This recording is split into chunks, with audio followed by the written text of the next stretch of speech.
Pada video pembelajaran ini, kita akan membahas tentang materi gerak harmonik sederhana. Tujuan pembelajaran yang pertama adalah peserta didik mampu menganalisis hubungan antara gaya dan gerak pada getaran harmonik dalam kehidupan sehari-hari dengan tepat dan benar setelah melakukan kegiatan pembelajaran. Tujuan yang kedua adalah peserta didik mampu merancang dan melaksanakan percobaan getaran harmonik pada ayunan sederhana dan getaran harmonik pada pegas, tapi yang akan kita lakukan nanti adalah pada ayunan sederhana dengan tepat dan benar setelah melakukan kegiatan secara mandiri. Getaran harmonik kita akan mempelajari meliputi yang pertama adalah karakteristik getaran harmonik, dan yang kedua adalah periode, frekuensi, dan energi getaran harmonik. Pada video kali ini, yang kita akan bahas adalah karakteristik getaran harmonik yang meliputi simpangan getaran harmonik, kecepatan getaran harmonik, percepatan getaran harmonik, sudut fase, dan beda fase getaran harmonik. Dan untuk video yang kedua, kita akan membahas tentang periode, frekuensi, energi getaran harmonik yang meliputi tentang periode dan frekuensi pegas, periode dan frekuensi ayunan sederhana, energi getaran harmonik yang meliputi energi potensial getaran harmonik, energi kinetik getaran harmonik, dan energi mekanik getaran harmonik.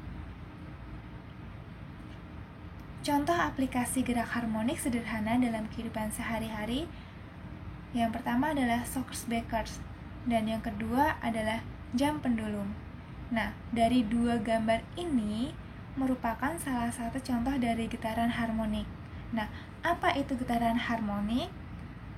Besaran-besaran apa saja yang mempengaruhi getaran harmonik? Kita akan mempelajarinya lebih dalam tentang getaran harmonik pada materi ini.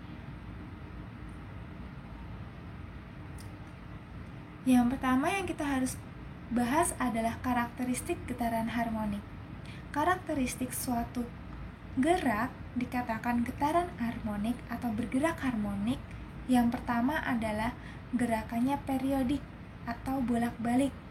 Yang kedua, gerakannya selalu melewati posisi seimbang. Ketiga, percepatan atau gaya yang bekerja pada benda sebanding dengan posisi atau simpangan benda. Yang keempat, arah percepatan atau gaya yang bekerja pada suatu benda selalu mengarah ke posisi keseimbangan.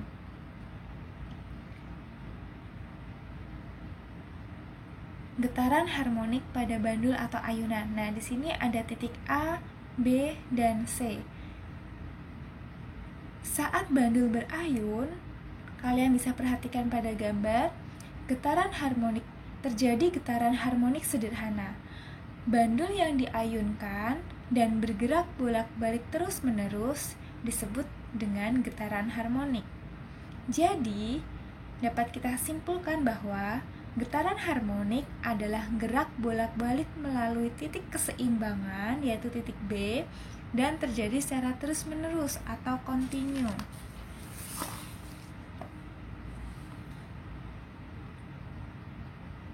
Nah, untuk satu getaran pada getaran harmonik itu dari titik mana aja? Suatu getaran dikatakan untuk satu kali getaran itu dari A, B, C, kembali ke B, dan ke A. Jadi dari awal kembali lagi ke awal. Bisa juga dari titik C ke B, ke A, kembali ke B, dan terakhir ke C. Atau dari B, C, B, A, kembali ke B. Atau dari B, A, B, C, B. Untuk setengah getaran, itu dari titik A, B, C, atau dari B, C, B, atau dari C, B, A, atau dari B, A, B. Nah, untuk A, B, A itu bukan setengah getaran karena tidak searah, tidak mengikuti alur.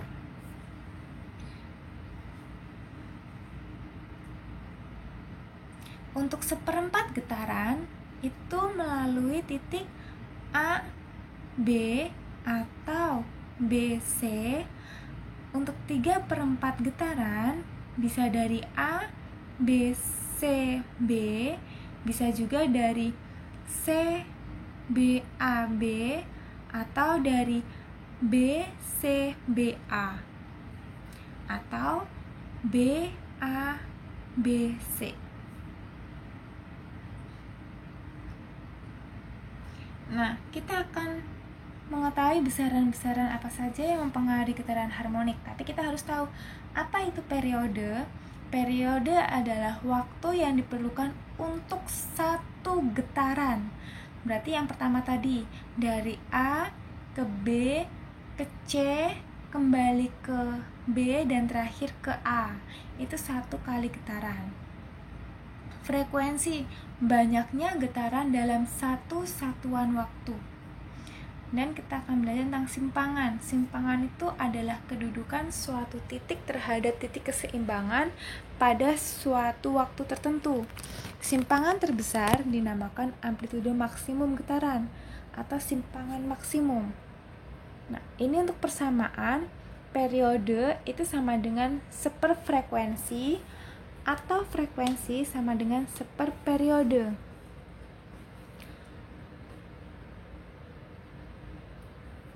T sama dengan T per N. T kecil ini adalah waktu yang diperlukan untuk satu getaran. N itu banyaknya getaran.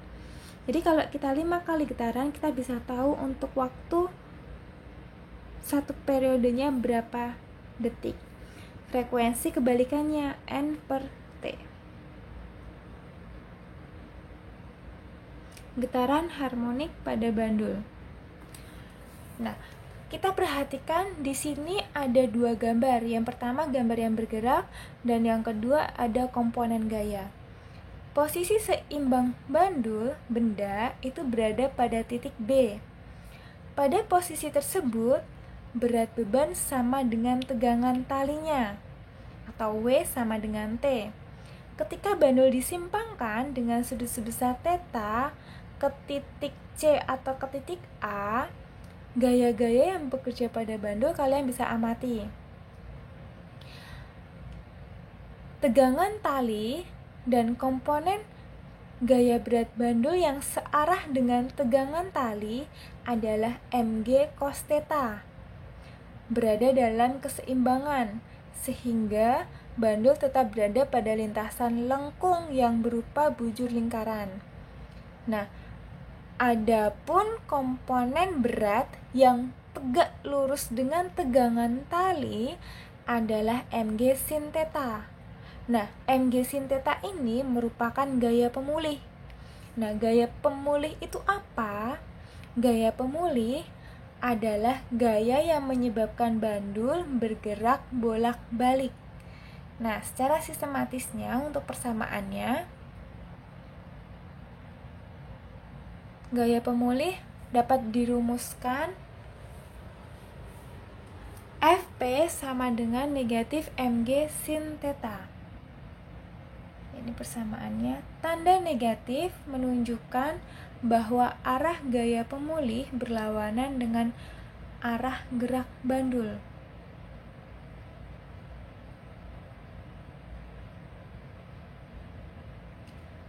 Coba kita perhatikan. Gaya pemulih itu mencapai maksimum saat nilai sin θ sama dengan 1. Berarti bandul berada pada titik terjauh.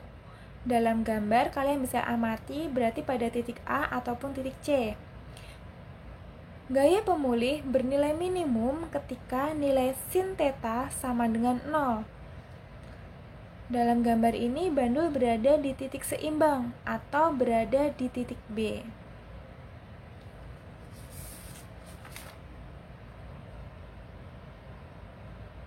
Selain pada bandul, getaran harmonik juga terjadi pada begas.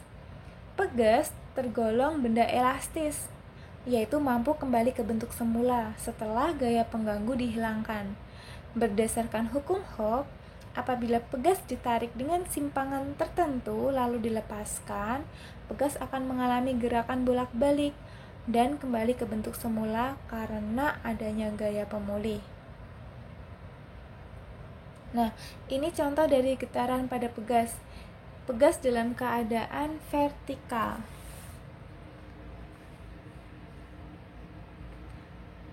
Arah gaya pemulih pada pegas selalu berlawanan dengan arah simpangan pegas. Ketika arah simpangannya ke bawah, gaya pemulihnya akan ke atas sehingga persamaannya menjadi Fp sama dengan negatif Kx. X itu adalah simpangan pegas, K adalah konstanta pegas, dan Vp adalah gaya pemulih.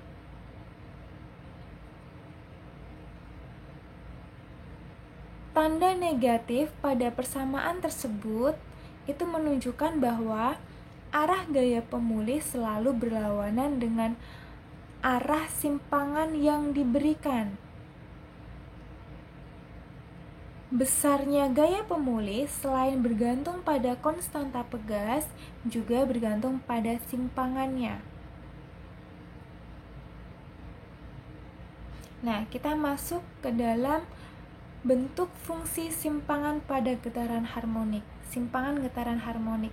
Jadi untuk satu kali periode itu akan terbentuk satu bukit, satu lembah. Kalian bisa lihat gambarnya.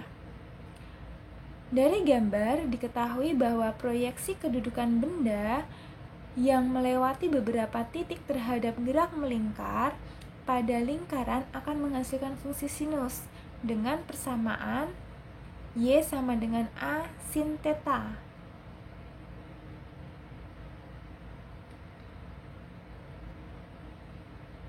Nah, dengan keterangan A itu adalah amplitudo, theta adalah besar sudut fase yang dilalui benda.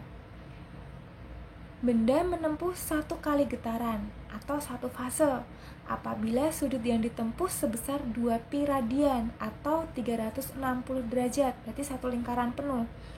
Apabila benda telah menempuh sudut fase awal sebesar theta 0 pada saat T0-nya sama dengan 0, persamaan simpangan benda menjadi Y sama dengan A sin theta ditambah theta 0 dengan theta sama dengan omega T.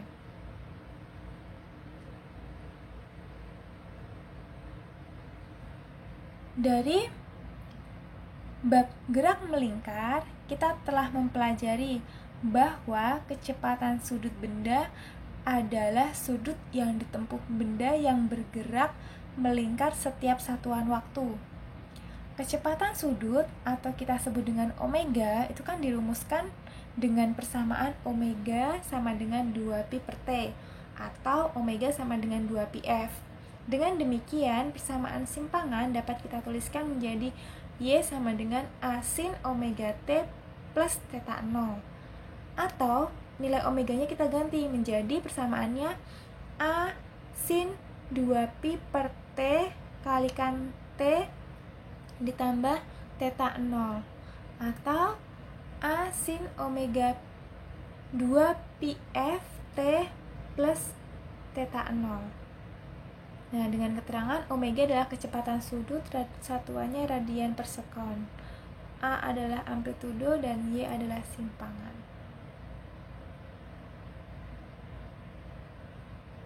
Kecepatan getaran harmonik. Kecepatan gerak harmonik dapat diketahui dengan menurunkan fungsi simpangan terhadap waktu. Secara sistematis, kecepatan gerak harmonik dirumuskan seperti ini. Vy sama dengan dy per dt. Sama dengan D, persamaan Y kita masukkan A sin omega T plus theta 0 per dt. Karena terhadap T kita turunkan, turunan sin adalah cos, maka A omega cos omega T plus theta 0. Kecepatan maksimum itu terjadi ketika nilai cos omega T plus theta 0 sama dengan 1. Jadi Vmax sama dengan A kali omega. Dengan keterangan bahwa Vy adalah kecepatan pada titik Y. Dengan catatan, kecepatan maksimum terjadi saat Y sama dengan 0 pada posisi seimbang. Dalam gambar ayunan bandul berarti dia berada pada titik B. Kecepatan minimum terjadi saat Y sama dengan A pada amplitudo maksimum. Dari ayunan bandul berarti dia berada pada titik A ataupun titik C. Percepatan getaran harmonik. Percepatan merupakan turunan dari fungsi kecepatan. Dengan demikian, percepatan getaran harmonik dirumuskan sebagai berikut. AY sama dengan dV per dt.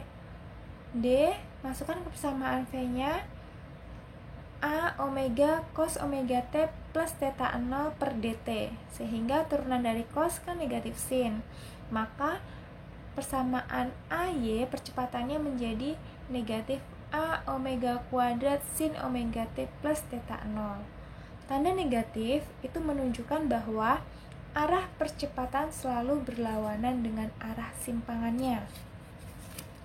Percepatan bernilai maksimum jika nilai sin omega T plus theta 0 sama dengan 1. Maka dapat kita tuliskan A max sama dengan negatif A omega T. Dengan keterangan bahwa AY adalah percepatan pada titik Y dengan catatan percepatan bernilai maksimum ketika Y sama dengan A. A adalah amplitudonya, berarti dia berada pada titik A atau pada titik C. Percepatan bernilai minimum ketika benda berada pada titik seimbangnya, berarti pada titik B.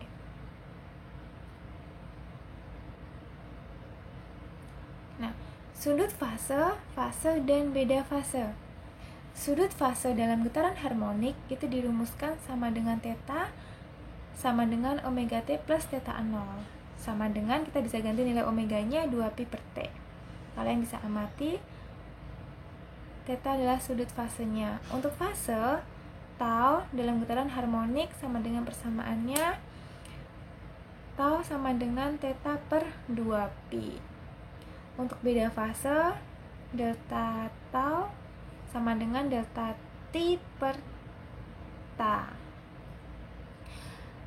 Dua benda yang melakukan gerak harmonik akan sefase jika beda fase keduanya sama dengan 0 dan memiliki fase berlawanan jika beda fase keduanya sama dengan setengah.